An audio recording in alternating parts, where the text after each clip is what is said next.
My twin sister's funeral day, Justin sat by the grave for 3 days, unmoving, refusing food and water. Everyone in the village sighed, saying how deep their love was but how fate was cruel. Even my own mother asked me why I had to take Justin away.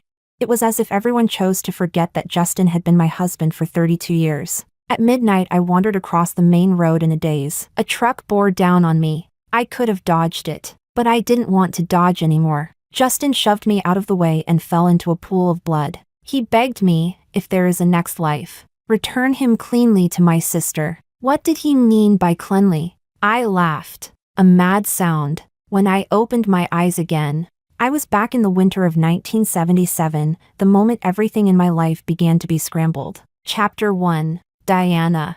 Are you really not going to be with Justin? Besides your sister, he's one of only 2 people from the village who passed the college entrance exam. He's one of the best young men here. Diana tugged at our mother's hand and acted coy. Mom, I'm going to study in the city. Of course I can find a man there. Why hang on to Justin, a country boy? Seeing our mother's resistance soften, Diana pressed the advantage. It's not that he's bad. Why don't you match Justin with my sister since she's still single? Keep the good fortune in the family. No. No, Mother waved her hands. Firm, you can take your sister's place at university, but absolutely not Justin. The villagers would laugh at us. Mom, Diana flung herself toward the wall, feigning a dramatic fit. If you don't agree, I'll smash my head against the wall and die. Mother clung to the theatrical Diana from behind and cried, My darling, don't do this to your mother. I agree. Isn't that enough? I stood outside and watched their little performance through the crack in the door. So that's how it was. So that was it. In my previous life I did like Justin, but I never crossed the line, neither said nor did anything improper. When I later learned that my sister and Justin had started seeing each other, I felt hurt, but I didn't show it. In daily life I avoided Justin completely, not even speaking to him first. Then one day Justin came to our house to find my sister, and somehow the whole village caught Justin and me in bed. It turned out my sweet sister and my dear mother had cooked the whole thing up. In my previous life I felt guilty for years because of that, so I willingly gave my precious university spot to my sister. She became the college student Elena, while I, under her name Diana, married Justin. So she and my mother had been coveting my university chance all along. My dear sister, fine. Keep the man. Give me back my chance at university. 1 month left and I'll leave the village for Jing University. Chapter 2. Elena. I looked up at the voice and saw Justin standing not far from my house, waving at me. He was handsome and tall, the sort girls liked. But all I could picture was him falling in blood and begging me in that voice, if there's another life, return him cleanly to my sister. Elena, I'm calling you. Can't you hear me? Justin, seeing I didn't respond, didn't bother with propriety. He grabbed my wrist and pulled me toward the small grove. I shrugged his hand off and spat at his face. Furious. Justin, get help if you're sick. Don't drag me into your craziness. Don't forget you're my sister's boyfriend. Justin froze and studied my expression closely. The moment he called me, I knew Justin had been reborn too. I hate how well I know him, but he clearly didn't know me the way I knew him. Justin made a quick conclusion, only he had been reborn. He couldn't contain his excitement. This life no one could stop him from being with Diana forever. Seeing me turn to leave, Justin murmured in a low voice, half to himself and half a warning. Elena, call me a fool. Say it's nonsense. Whatever. I have to say this. If you stop liking me, I don't like you at all. I only like your sister. If I marry you, I'll get sterilized. I won't give you a child. We'll be a pair of resentful spouses for life. Justin knew exactly where to strike. In my previous life I never had a child. I visited the hospital countless times trying to get pregnant. Tried all sorts of folk remedies. And once I lost 20 to 30 pounds in a month. Justin had once held me and said it was fine if we didn't have children, just him and me for life. I believed I had married a good man and gave myself to him and his family. But he was the one who made it impossible for me to get pregnant. How dare he blame it all on me in the last life?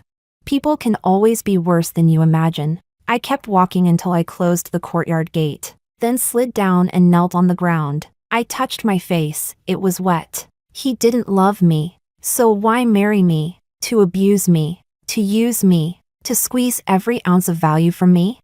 And yet, if he didn't love me, why did he shove me away and use his life to save mine?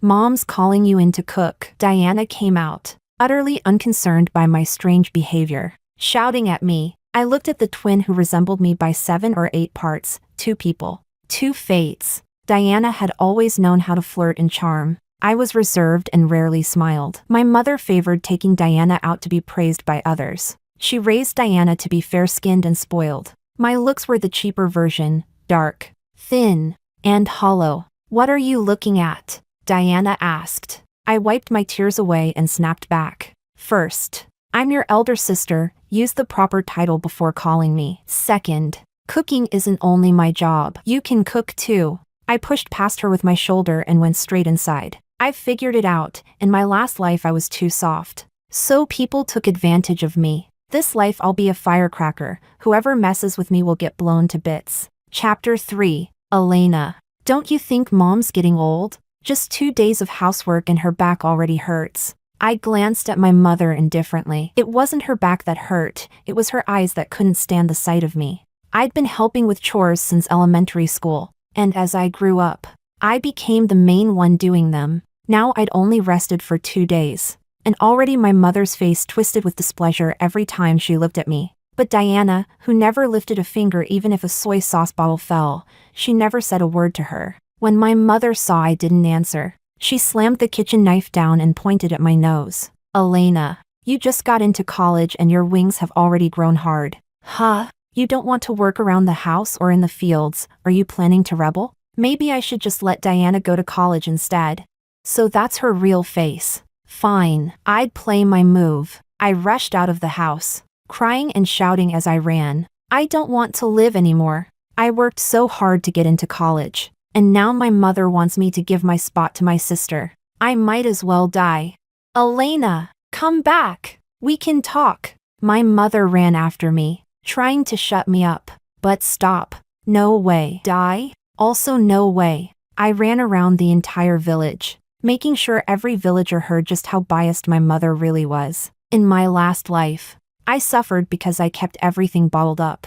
Not this time. Verbal warfare? I'm a natural. When I judged the timing right, I slowed down and ran toward the riverbank. Soon, Monica, a kind-hearted woman from the village, caught me in her arms. I buried my face in her chest and cried loudly, repeating over and over how unfair my mother was. Each time my mother tried to drag me away, Monica blocked her. Enough! The village head stepped out of the crowd, face dark. He scolded my mother. Mary, is it true you said your younger daughter could take her sister's place and go to school? My mother tried to deny it, but I let out an even louder wail. The villagers began criticizing her and Diana in unison. Her face turned bright red. She cared about her reputation, and now she'd lost it completely. She looked at me for help, but I just kept crying. Then she looked for Diana, but my sister, always worried about her image, hid behind the crowd, avoiding her gaze. Finally, my mother gave up and stammered. I was only joking with Elena. Joking? You think this kind of thing is a joke? Ever since your husband passed, you've been acting out of line. The village head snapped. Let me be clear, if this substitution thing gets mentioned again, it'll be a crime. Yes, I understand, my mother said quickly. My eyes met my sister's across the crowd, her expression twisted with resentment. I knew this wasn't over. Ever since we were little, anything that was mine and caught her eye, she took. No asking, just took. Chapter 4. That night, my mother did something rare. She boiled 3 eggs. 1 for her, 1 for my sister, and 1 for me. In the past, she always boiled only 2, saying 1 for each of us girls. I used to give mine to her out of pity. Turns out, the easiest solution was just to boil 3 eggs. Diana, are you home? Justin's voice came from outside. Diana shot me a proud look, chin held high as if she owned the world, then strutted out the door. A pang of pain ran through my chest. I told myself it was just withdrawal. After all, I'd been married to Justin for 30 years in my previous life. Even from a pile of shattered glass, you could still find a trace of sweetness. Elena, don't be mad at your sister. You know her temper, my mother said with a flattering smile. There was a question I'd buried for a long time, and I finally asked. Mom, I was only born 1 minute earlier than Diana. Does that 1 minute really make me so much less in your eyes? You've told me my whole life that I'm the elder sister, that I should give in, care for her, and bear all the responsibility. But can't you stop being so unfair? Her eyes filled with tears instantly, and they started to fall. She even managed to look wronged. How am I unfair? Your father died early. I raised both of you alone, being both father and mother, and now you blame me? Would you be satisfied only when I'm dead? In the past, I would have knelt and apologized right away, but in my previous life, I learned a term, PUA. My mother was emotionally manipulating me. She saved her smiles for my sister and her tears for me. No child should have to carry their parents' emotional burden. Seeing me stand there coldly with folded arms, she couldn't keep crying anymore and went off to wash the dishes. Diana came in beaming, holding a bag of pastries. Justin said he wants to see you. Seeing that I didn't move from the stool, she grew anxious. Justin's waiting outside. How can you be so rude and not go greet him? I looked at her calmly. You're not even married to him yet. And even if you were, tell me, which law says I have to see my brother-in-law whenever he wants to see me? Diana, used to getting her way, grabbed my arm and dragged me out. Before I realized it, she had pulled me into the courtyard. Chapter 5. Justin. My sister bullied me. Justin comforted Diana tenderly, but when he turned to face me, his tone was full of reproach. Elena, can't you, as the elder sister, stop bullying your younger sister all the time? I rubbed my wrist, red from Diana's grip, then hid the swollen mark behind my back. Lowering my head, I swallowed the bitterness in my chest. When I looked up again, my face was cold, composed. Coldness, my disguise, my armor, my last shred of pride and dignity. Our family matters have nothing to do with an outsider like you. Justin's eyes widened in disbelief. Elena, how can you be such a vile person? You bully your sister, and when I try to reason with you, you're not ashamed but even proud of it. Yes, I'm vile, and you're noble. Then I, the vile one, will get out of the way so you noble souls can breathe easier. I turned to leave. Justin grabbed my wrist, and I hissed in pain. He released me instantly, his voice worried and anxious. What happened to your hand? What's it to you? Say what you came to say. I pulled my hand back, though my heart softened for a fleeting moment at his concern. His gaze stayed fixed on my wrist, realization dawning that Diana had hurt me just moments ago. Justin, Diana cooed, shaking his arm coquettishly. Justin turned his head toward the radiant Diana, memories of past life regrets flickering through his mind. Then he looked back at me, eyes evasive. Elena, you have good grades. Let Diana take your place at the university this year, and you can take the exam again next year, okay?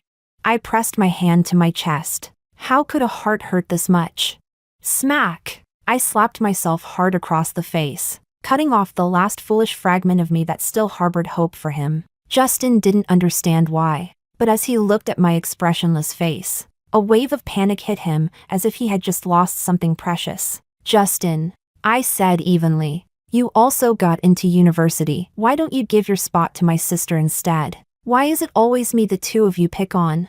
He was the reborn Justin. He knew better than anyone how I had envied my sister's college life in the past life, how I had regretted not being able to go. Sis, Justin's a man. How could I take his place at university? Diana said, her tone dripping with disdain. What does that have to do with me? I looked at my sister, same mother, same birth, yet our mother had raised us into entirely different creatures. Justin, don't come to me again. I can't help my sister. You too. I paused, the words heavy but clear. I wish you both a lifetime together, grow old side by side, and have children soon. Justin staggered backward several steps, face pale, looking at me with pain, as if my blessing had been a cruel curse instead. Chapter 6. For the next half-month, my mother grew unusually quiet. Whenever she looked at me, she seemed to have something to say but always swallowed it back. I pretended not to notice. Diana, on the other hand, seemed to take joy in talking endlessly in front of me about how wonderful Justin was to her and how much they loved each other. I treated her words like the noise of passing wind and counted the days until I could leave. At last. Only 7 days remained. 7 days before I could finally escape from the family that didn't love me and go to the university I had dreamed of. Elena, are you even listening to me? Diana shoved me. I lazily rubbed my ear and replied, I heard you. You're asking where my admission letter is. What's it to you? And I also said that if you want to trade your college spot with me for Justin, I refuse.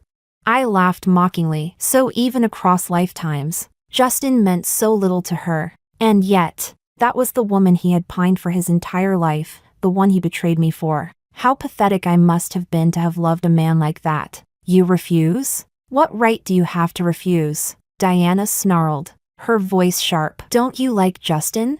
My face turned cold. When did I ever say that I liked him? If I hear that rumor outside, I'll tear your mouth apart. Elena, enough now. My mother came out, trying to play peacemaker. I just shrugged indifferently and watched as she and Diana whispered to each other, plotting something as usual. I knew they were up to no good again, but as long as I stayed cautious for the next 7 days, I would be free, at least. That's what I thought, until I found myself home alone and saw Justin walk into the yard. I gripped a wooden stick tightly, standing at the gate, ready to retreat at the first sign of trouble. It had only been half a month, but Justin's aura had changed. Gone was the sunny, warm boy. In his place stood a brooding, dark man. Don't run, I just want to talk. I gripped the stick harder and warned him. You can talk from there. Don't come closer, or this stick won't recognize who you are. I had gone out of my way to avoid him lately. Justin punched the earthen wall of my house with force. His expression was worn,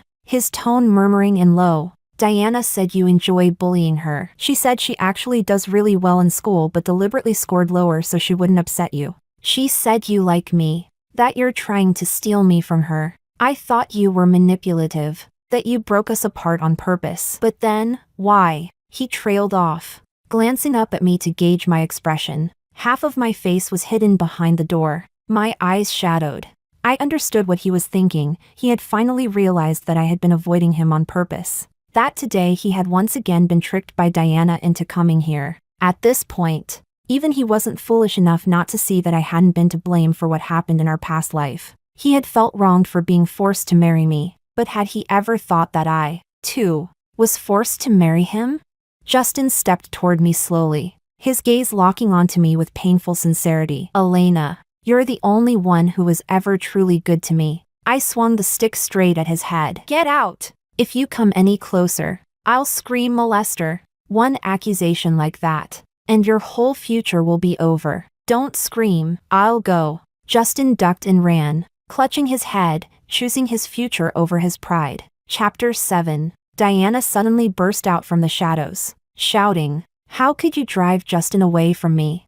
I looked at her coldly, and at my mother, who stood silently behind her. I couldn't stay in this house any longer with Diana's twisted mind. Who knew what kind of scheme she might come up with next? I had to leave immediately. My plan was to go to town to find my second uncle, the one person who truly cared about me, 1,000 times more than my mother ever did. He was my father's younger brother, and the two of them had always been deeply close. My uncle often said my father had worked himself to death just to put him through school. So, after my father passed away, my uncle sent my mother money and ration tickets every month. My mother always claimed she was the one who raised me, but we both knew the truth. It was my uncle who really did. My mother had always lived off others. When my father was alive, she relied on him. After he died, she relied on my uncle, and with me doing all the housework. She spent her days sighing and complaining like a tragic woman from an old tale. In my past life, when my uncle learned that I had given my university spot to Diana and stayed behind to marry in the countryside,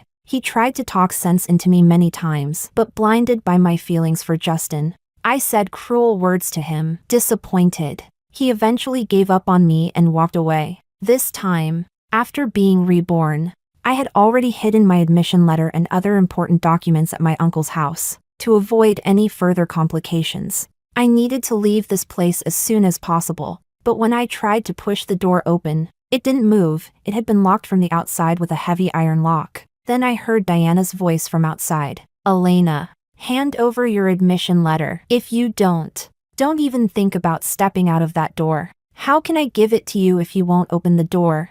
Pass it through the crack. Realizing she wasn't falling for it, I answered truthfully, Diana, the admission letter isn't here. Diana laughed, a wild, triumphant laugh. So there's no admission letter. Huh? Then good. If I can't go to college, Elena, neither will you. Chapter 8. I had been trapped in this pitch-dark room for 4 days. The registration date for university was drawing closer and closer. I paced back and forth like a caged beast. My nerves stretched thin. Elena. Mom. I banged on the door, begging. Mom. Please. Let me out. Let me go to college. I won't ask you for tuition. I won't spend a cent of the family's money. I'll even earn money and send it back to you. My mother was startled by my desperation. She hesitated. But Diana, sensing a glimmer of hope, I coaxed her gently. Mom, Diana is my sister. We don't have grudges that last overnight. If I do well in life, I'll help her too. Mom, I've never begged you for anything before. Just this once. Please help me, okay?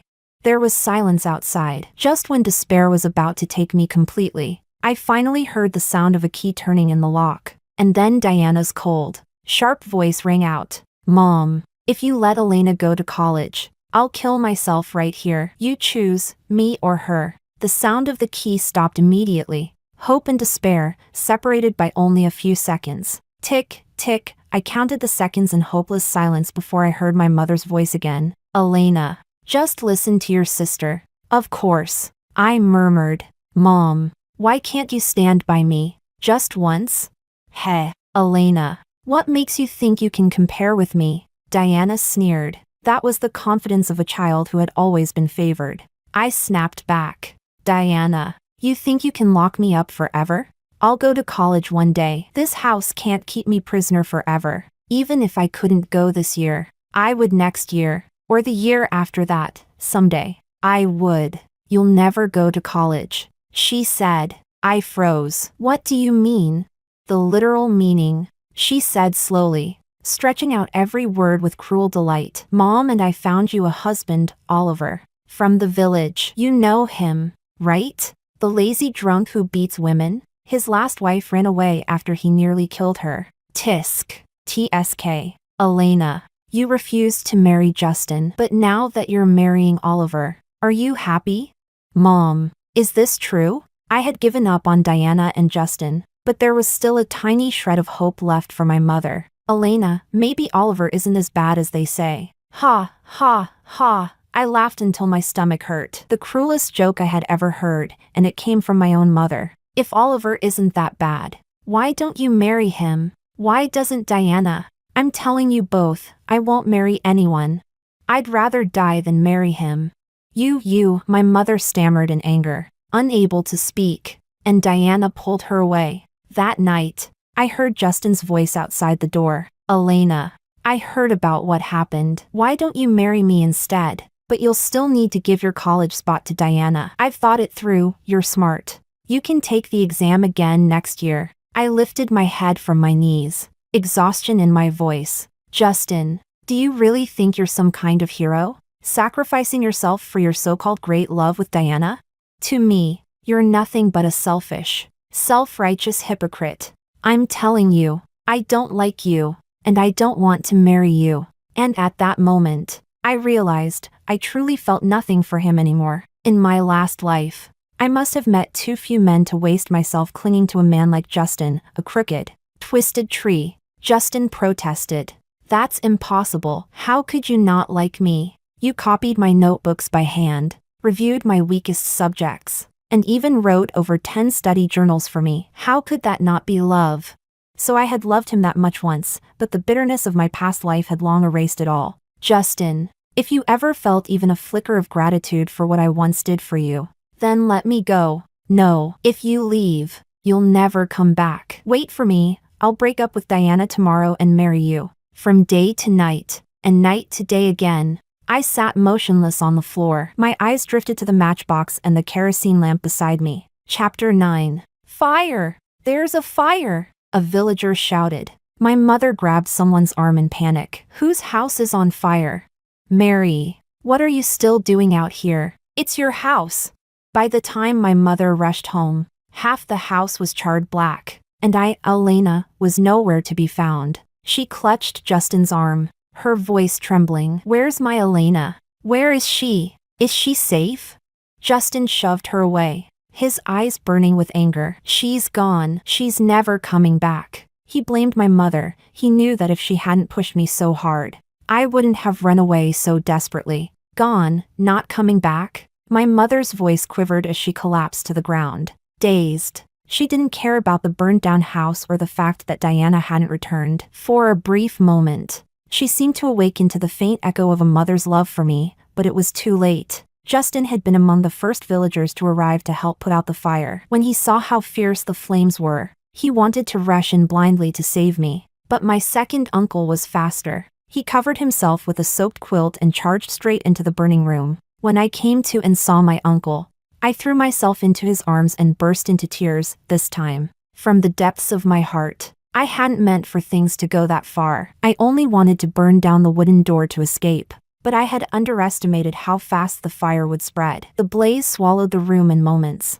and the thick smoke quickly made me dizzy and faint. Luckily, my uncle had guessed I might be at home, calculating the time I should have been leaving for university. He came to check on me, and by pure chance, saved my life. Thankfully, the villagers arrived in time to put out the fire before it destroyed everything. Just as my uncle was about to take me away, Justin ran after us, desperation in his eyes. Elena, please, can we talk? I agreed. My uncle stood nearby, glaring at Justin like a farmer guarding his prized cabbage from a hungry pig. Go ahead, I said. I looked at the man before me. There was no love left. No hate either. My gaze was calm, distant, like looking at a stranger. Elena, don't look at me like that. Justin reached out to cover my eyes, his voice thick with emotion. If you've got nothing to say, I'm leaving. Don't go. Elena, when I saw you in the fire, I realized I love you. Can you?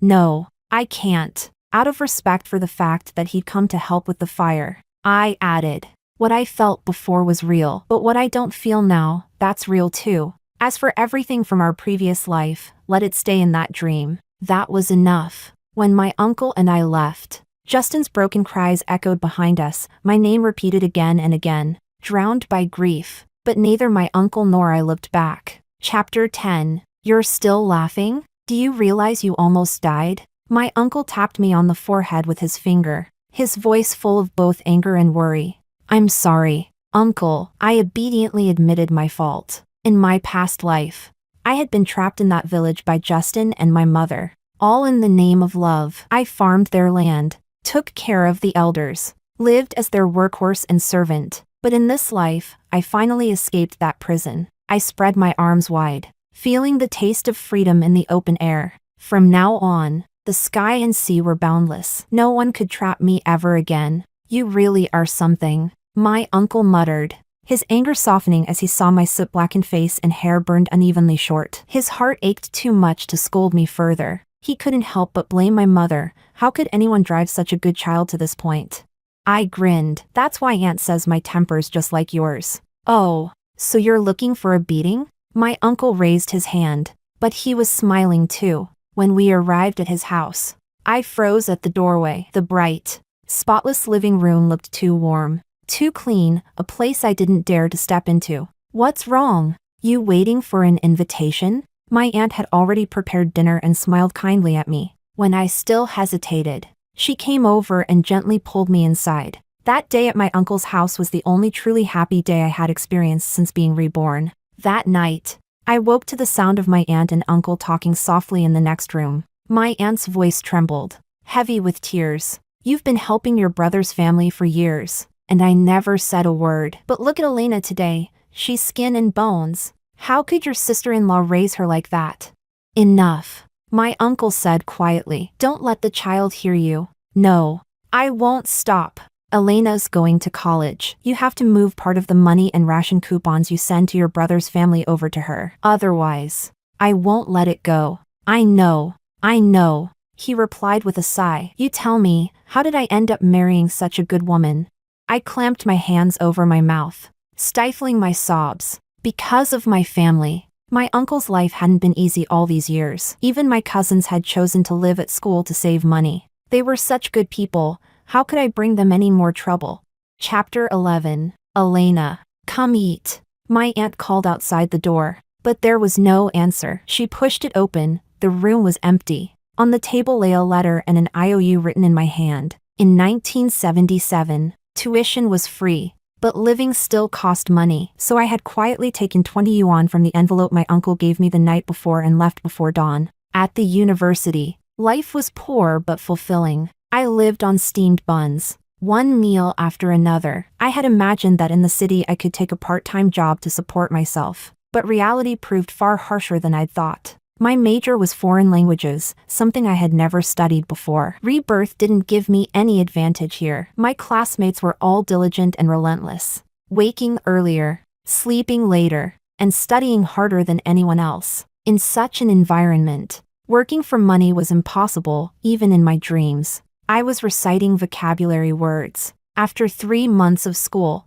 despite living frugally, my 20 yuan was gone. From 3 buns a day, I went down to 1, then none, only water. Eventually, my body gave in, and I fainted in class. When I came to, my classmates surrounded me. Some offered to take notes for me. Others said their families could help me find tutoring jobs. Not one person looked down on me for being poor. For the first time in my life, I understood what true friendship and camaraderie were. They argued passionately over pronunciation, competed fiercely over grades, and pushed one another toward progress, not out of jealousy, but out of shared ambition. The professor who taught our core subject dismissed the noisy students, handed me an envelope, and said sternly, "Consider this a loan. Pay me back when you can. If you refuse, you're not allowed in my class." My students follow my rules. I accepted everyone's kindness, recording every gesture carefully in my notebook, a promise to myself to repay them one day, in any way I could.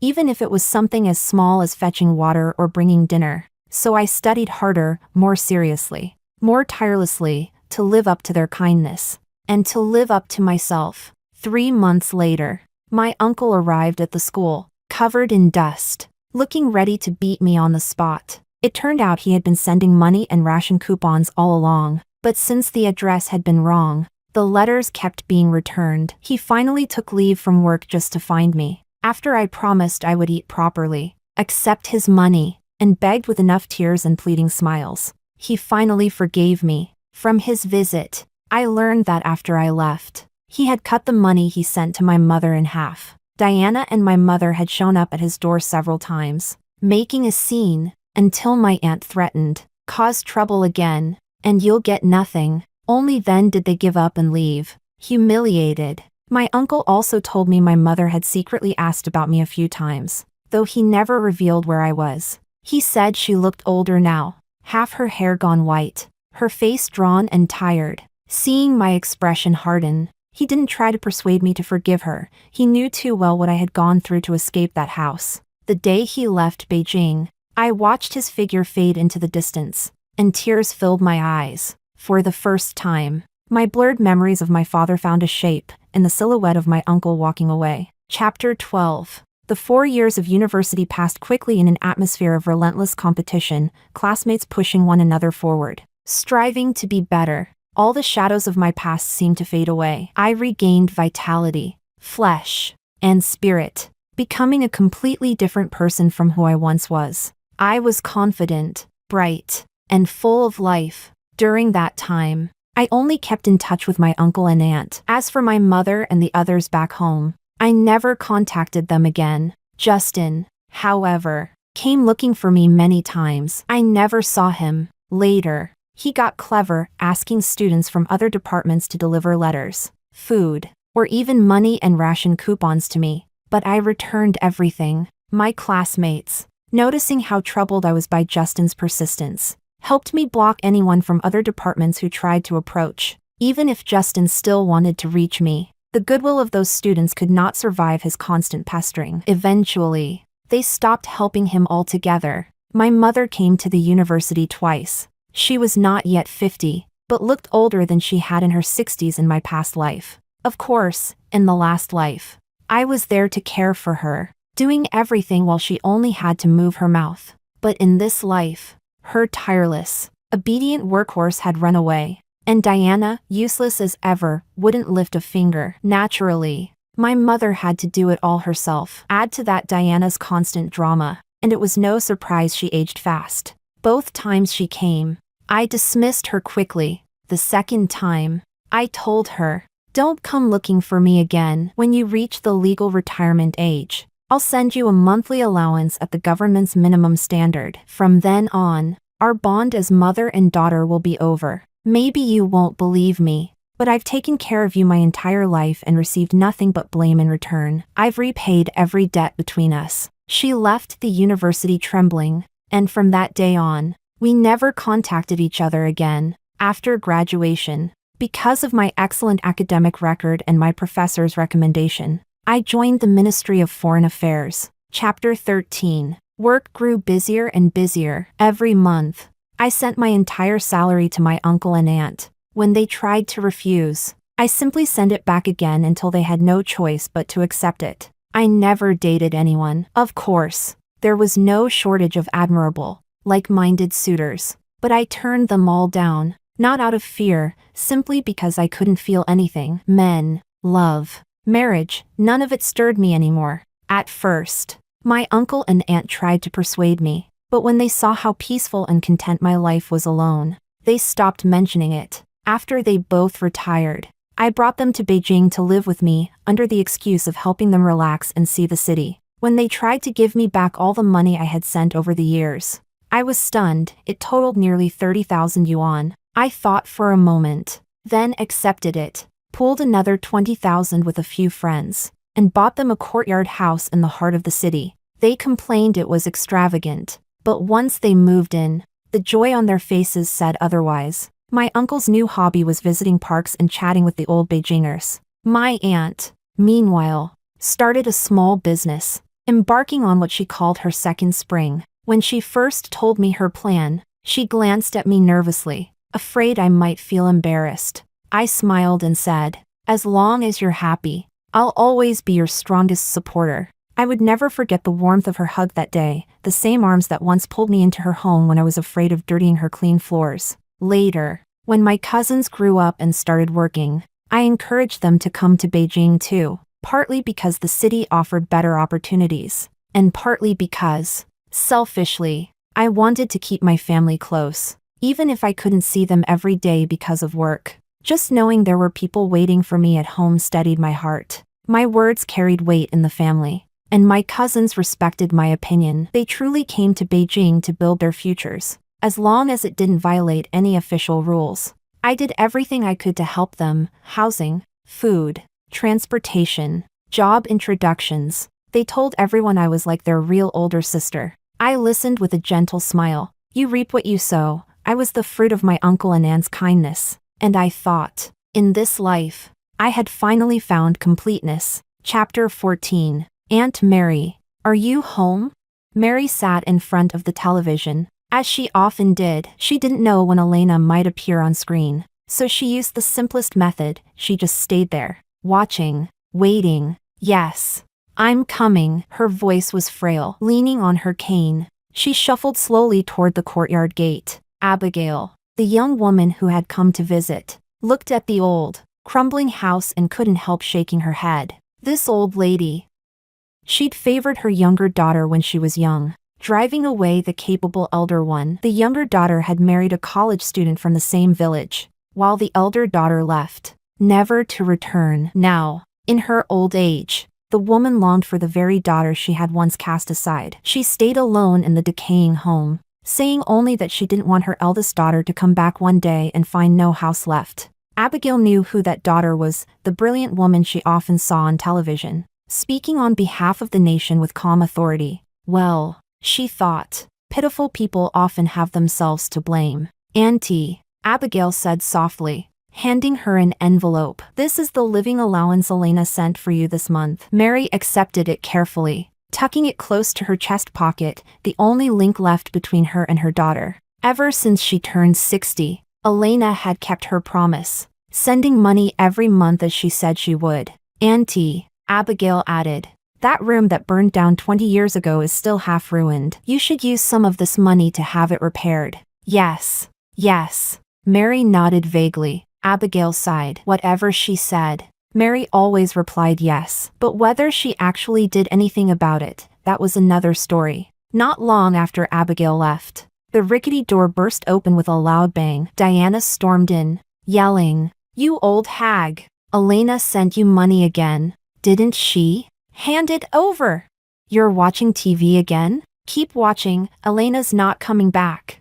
After a few more rounds of shouting, Diana finally snatched the money and strutted out. Satisfied, Mary sat motionless, murmuring over and over, "Sins, it's all sins." Outside, Diana spent all the money with her lover before swaggering back home. "Where have you been?" Justin asked listlessly. "None of your damn business," Diana snapped, her eyes full of disdain as she looked at the withered man before her. Justin noticed the red marks on her neck. Rage burst through him. He lunged at her, shouting, "You cheating whore! I want a divorce." But the once handsome Justin was now little more than skin and bones, no match for Diana's heavy frame. She pinned him to the ground and beat him mercilessly. When she'd had enough, she spat in his face, "Pay," and walked out with her usual arrogant stride. Justin lay there, unmoving, staring blankly at the ceiling. How had his life come to this? Because he couldn't have Elena. He had married Diana, and she had turned his home into chaos. His parents had died from anger and grief. He had given up on himself, stopped working, stopped going out, spending his days locked in endless fights with Diana. But somehow, the Diana who had died early in his previous life now thrived in this one, growing stronger as he withered away. Without Elena, he realized, he was nothing, and Elena, without him, had only flourished. "Elena, come back," he whispered weakly. "Come back.